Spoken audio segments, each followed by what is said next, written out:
Bismillahirrahmanirrahim. Alhamdulillahirabbil alamin. Allahumma sholli ala sayyidina Muhammad wa ala ali sayyidina Muhammad. Assalamualaikum warahmatullahi wabarakatuh.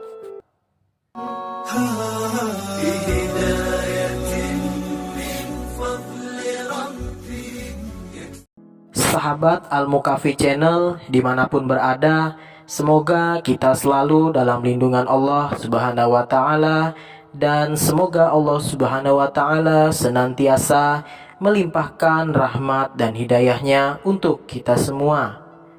Mudah-mudahan yang sedang mendawamkan sholawat, sedang riyadhah, semoga hajat-hajatnya bisa dikabulkan. Amin amin ya robbal alamin. Di video ini saya akan sharing lagi tentang testimoni keajaiban sholawat. Alhamdulillah ada keajaiban sholawat yang dialami oleh sahabat Al-Mukafi Channel. Dengan berkah sholawat, terbebas dari hutang riba dengan menjual mobil yang sangat mudah sekali, serta berbagai macam keberkahan yang dialaminya. Bagaimana kisahnya? Mari kita dengarkan audio berikut ini. Assalamualaikum warahmatullahi wabarakatuh. Di sini saya ingin berbagi pengalaman yang memang benar-benar saya alami sendiri, dan ini sangat realistis. Lillahi ta'ala saya menceritakan yang sebenarnya. Singkat cerita, intinya saya seorang pedagang, ya. Mungkin bisa dikatakan saya ini juga orang pekerja keras. Saya bekerja pagi, siang, malam karena saya harus menghidupi ibu saya. Tapi saat itu saya benar-benar lupa untuk selalu beribadah kepada Allah. Dan intinya saya benar-benar sedikit melupakan Allah, Sang Maha Pemberi rezeki. Bisa dikatakan saya sombong juga. Saya selalu merasa hebat dalam menjalankan usaha saya. Kalau usaha saya berkembang, pasti saya merasa karena saya hebat. Sempat berkembang usaha saya. Sempat juga mempunyai dua orang karyawan. Tapi sebulan yang lalu, tepatnya awal tahun 2019, saya terjebak hutang riba kepada teman saya sendiri karena waktu itu saya butuh tambahan modal untuk usaha saya. Sedangkan usaha saya tidak sedikit pun mengalami kenaikan setelah saya pinjam uang riba itu, malah semakin menurun. Lalu saya, singkat cerita, saya terus dikejar-kejar sama hutang riba teman saya itu.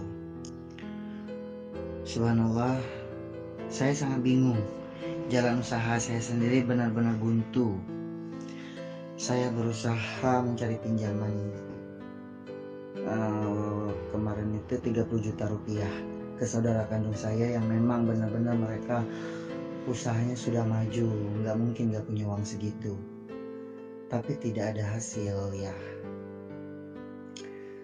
Mereka seperti meninggalkan saya. Saya butuh uang 30 juta untuk melunasi hutang dan sisanya untuk tambahan modal saya. Pikiran saya semakin sangat kacau. Lalu singkat cerita saya bertemu dengan sepasang suami istri, yang istrinya memakai baju syar'i itu Pak Ustadz, baju muslim, dan suaminya memakai peci. Sepertinya mereka habis sholat mungkin. Dalam hati saya, ya Allah, mereka tampak sederhana dan bahagia. Disitulah saya teringat kalau saya juga punya Allah dan saya juga berhak bahagia. Lalu saya mencari solusi, tanya ke teman, dan tiba-tiba di pikiran saya terlintas, kenapa tidak cari di YouTube cara-cara mencari rezeki di jalan Allah.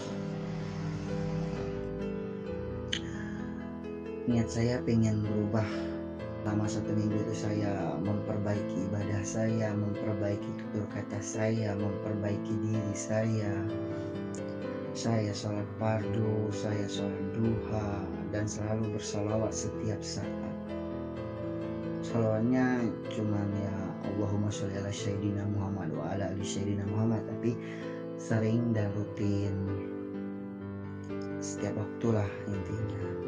Kadang sampai 500 kali, kadang sampai 1000 kali, kadang juga nggak terhitung sampai rahang saya pegal. Pokoknya saya terus bersalawat karena memang niat saya ingin berubah. Seminggu saya memperbaiki diri, seminggu saya beribadah kepada Allah, dan seminggu saya bersalawat kepada Nabi Muhammad saya. Tapi dalam hati saya kok masih memikirkan cara untuk mencari uang biar saya bisa membayar hutang dan saya bisa melanjutkan usaha saya. Lalu saya berpikir, ya Allah, kenapa Engkau belum turunkan bala bantuanmu kepada saya masalah saya? Sempat berpikir, ya Allah, ini kenapa gitu kan? Ya agak marah juga. Bukan marah sih sebenarnya, cuman ya karena doa belum terjawab. Lalu malam saya terlintas lagi di pikiran saya, pokoknya selama saya bersifat merubah diri saya itu, saya selalu terlintas bet gitu dalam pikiran saya itu. Lalu saya berpikir, ya Allah, apakah saya memperbaiki diri saya ini hanya untuk minta bantuan Allah, bukan untuk bertakwa yang sebenarnya kepada Allah? Lalu saya berpikir lagi, ya sudah, saya fokuskan lagi untuk tetap bersalawat, untuk bertakwa kepada Allah, memperbaiki diri saya. Tapi saya berpikir yang penting saya mengejar akhirat dulu, biar dunia yang mengejar saya, begitu. Untuk masalah hutang saya, selama saya memperbaiki diri ini, saya bayar terus. 1 minggunya itu saya dapat pinjaman dari riba juga, tapi saya tidak memikirkan itu lagi. Yang penting saya bisa menutup hutang saya. Intinya saya gali lubang, tutup lubang, gali lubang, tutup lubang, gali tutup begitu. Tapi hati saya juga tenang. Seminggu setelah saya merubah pola pikir saya, kalau saya beribadah hanya untuk kepentingan, hanya untuk mengejar akhirat saya, lalu dunia biar mengejar saya. Tiba-tiba tepat hari Kamis sore itu, hari Kamis siang, saya cerita ke ibu saya masalah saya semuanya, dan ibu saya menangis. Ibu saya juga bingung, tidak ada solusi untuk membantu saya. Lalu ibu bilang, nggak apa-apa nak, jual aja mobil peninggal almarhum ayah, itu harta satu-satunya katanya gitu, untuk melunasi hutang kamu, untuk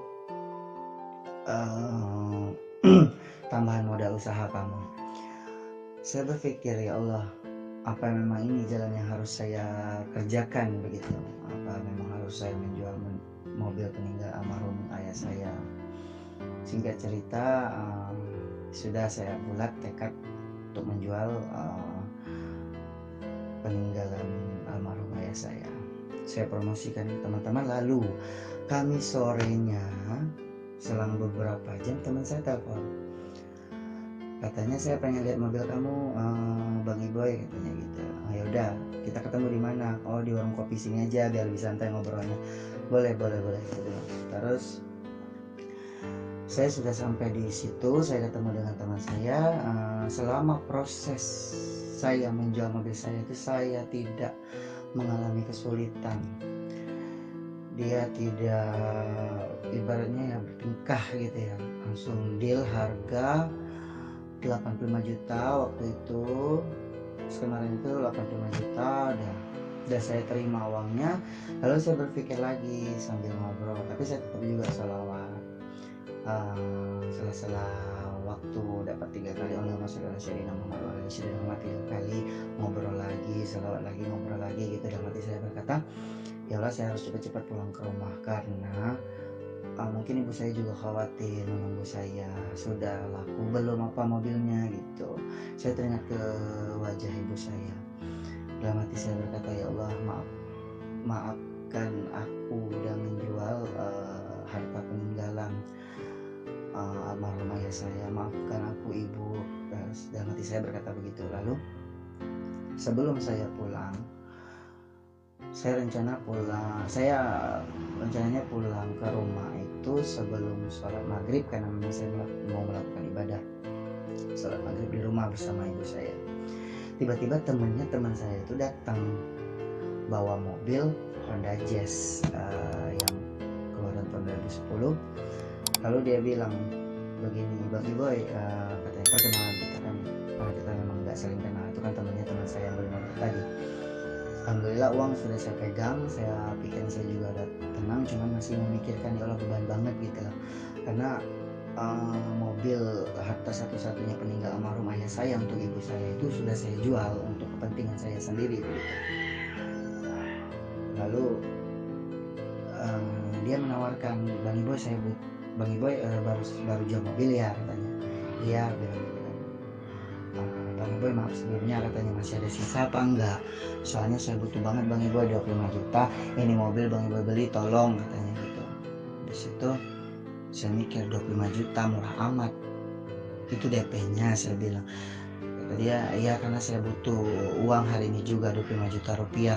Mobil ini sudah saya tawarkan ke orang-orang tapi belum laku. Ya udah, mungkin ini rezekinya Bang Iboy, katanya saya kasih harga jual murah. Kok begitu, saya bilang, karena saya butuh uang, katanya gitu. Bang Iboy tolonglah bantu saya Bang Iboy, mobil ini juga nggak saya pakai kok, ada mobil yang lain, katanya gitu. Tapi karena dia butuh, makanya dia jual murah ke saya, karena udah berapa minggu katanya dia menawarkan mobilnya belum laku-laku juga. Habis itu saya bersalawat lagi dalam hati saya, ya Allah, kalau memang ini jalan yang memang terbaik untuk hambamu, lancarkanlah. Kalau memang bukan, ya sudah, sampai di sini saja, begitu. Habis itu saya juga bilang dalam hati, semua urusan saya, urusan pekerjaan saya, urusan rezeki saya, urusan hidup dan mati saya serahkan kepadamu ya Allah. Tiba-tiba terlintas lagi di pikiran saya, Boy, kamu harus mengganti mobil ibu kamu. Singkat cerita, memang ceritanya juga sangat singkat sih Ustadz. Mobilnya langsung saya bayar 25 juta dan dia bilang katanya cicilannya 3 juta rupiah per bulan dan saya tidak akan mencekik, katanya begitu. Habis itu saya pikir dengan uang modal saya yang segitu tadi, saya insya Allah bisa membayar cicilan 3 juta per bulan selama 2 tahun, terhitung sangat murah mobilnya itu. Habis itu karena saya juga berpikir saya harus membahagiakan orang tua saya, walaupun memang bukan dengan harta, tapi setidaknya mungkin orang tua saya akan senang gitu. Saya menghitung lagi 3 juta rupiah, 3 juta rupiah selama 1 bulan, bisa nggak, saya berpikir. Habis itu kuat banget di hati saya, itu kuat banget, Boy, kamu harus bayar mobil itu 25 juta, karena 3 jutanya nanti usaha kamu kan serahkan kepada Allah. Yang penting kamu terus berdoa kepada Allah, minta kepada Allah apapun pasti Allah kabulkan. Contohnya sekarang jual mobil, kamu dikasih solusi, Allah kabulkan. Dengan niat lillahi ta'ala, bismillahirrahmanirrahim, saya ambil mobilnya itu. Kita buat surat perjanjian bahwa harganya tidak akan naik, katanya harganya tidak akan turun mungkin dari dia. Lalu saya buru-buru pulang ke rumah karena sholat maghribnya udah lewat juga. Saya dalam hati minta, ya Allah, maafkan hambamu ini tidak melakukan ibadah maghrib karena sedang ada urusan dunia saya, begitu. Terus dalam hati saya langsung terlintas, tadi saya pergi pakai mobil Agya peninggalan almarhum ayah saya, terus sekarang saya pulang ke rumah dengan membawa uang modal saya sama membawa uang untuk membayar hutang saya, lalu saya membawa mobil yang lebih mewah daripada mobil saya yang sebelumnya. Kalau bagi saya mobil Jazz itu ya terbilang sangat mewah. Bukan mewah sih ya mewah juga sih, ya begitulah Pak Ustadz. Intinya saya dalam hati saya lalu berkata, ya Allah, menangis saya Pak Ustadz, menangis di dalam mobil itu. Sekencang-kencangnya saya tutup pintu mobil, saya tutup kaca mobil itu karena saya malu nanti dikira orang saya orang gila. Ya Allah, saya selama ini terlalu melupakanmu, saya terlalu berdosa kepadamu ya Allah. Saya sambil menangis, teriak, boleh dikatakan teriak lagi dalam mobil. Ya Allah, saya berdosa kepadamu. Kemarin saya hanya minta, ya Allah berikanlah saya uang 30 juta rupiah untuk melunasi hutang-hutang saya, untuk tambahan modal baru usaha saya, untuk merintis usaha saya dari nol. Tapi Engkau maha baik, Engkau maha memberi, Engkau maha kaya. Engkau berikan hamba uang tambahan modal usaha, Engkau berikan hamba uang untuk membayar hutang riba hamba, dan Engkau berikan hamba mobil. Saya cuma mintanya uang, tapi subhanallah, Allah memberikannya lebih. Nah, di situ saya mikir, ya Allah, inilah ternyata kalau saya di jalan Allah, Allah selalu senantiasa membantu saya. Dan intinya sekarang sudah berjalan, saya memakai mobil Honda Jazz-nya ini udah masuk hari ketiga. Alhamdulillah ibadah saya terus lancar, karena lillahi ta'ala niat saya memang untuk mengejar akhirat dunia biar Allah yang mendekatkan, karena akhirat yang memang kekal. Dan sekarang hari-hari saya sudah tenang, ibadah saya sudah lancar, saya juga tidak terlalu mengejar dunia, walaupun saya sebenarnya sibuk juga dengan saya harus nemenin ibu, karena ibu juga udah tua, nemenin ibu, terus juga harus menghibur ibu setiap hari, terus juga harus mencari nafkah juga untuk ibu saya, untuk saya, sama juga untuk mencari uang cicilan 3 juta rupiah itu. Dan alhamdulillah selama 3 hari ini karena pikiran saya tenang, usaha saya alhamdulillah berjalan lancar lagi. Ya itu gitu aja sih Pak Ustadz ya cerita saya. Maaf kalau bahasa saya mungkin agak kurang dipahami atau agak kurang dimengerti, karena di sini cuma intinya saya ingin berbagi kalau pertolongan itu sangat dekat. Alhamdulillah dan alhamdulillah saya tidak bisa berkata apa-apa lagi. Subhanallah, keajaiban itu selalu datang kepada hamba-hamba Allah. Hidup itu ajaib, rezeki itu ajaib. Kita boleh mengejar dunia kita, tapi harus maju selangkah mengejar akhirat. Intinya sekarang saya sangat bersyukur, saya berterima kasih kepada Allah Subhanahu wa taala. Insya Allah saya ingin meningkatkan ketakwaan saya ingin mengejar akhirat saya, dan dunia mengejar saya, dan Allah mendekatkan dunianya ke saya. Assalamualaikum. Demikian testimoni keajaiban sholawat dari sahabat Al-Mukafi Channel. Semoga bermanfaat. Semoga semua sahabat yang menonton video ini, yang sedang mendawamkan sholawat, sedang riyadhah, semoga semua hajatnya bisa cepat dikabulkan Allah Subhanahu wa ta'ala. Amin amin ya robbal alamin. Saran saya, tetap istiqomah dalam bersolawat, perbanyak istighfar, sholat 5 waktu, perbanyak sedekah, dan berbakti kepada orang tua. Yakinlah Allah akan memberikan pertolongan kepada kita. Semoga bermanfaat. Jangan lupa subscribe, like, and share. Sampai jumpa di video selanjutnya. Wassalamualaikum warahmatullahi wabarakatuh.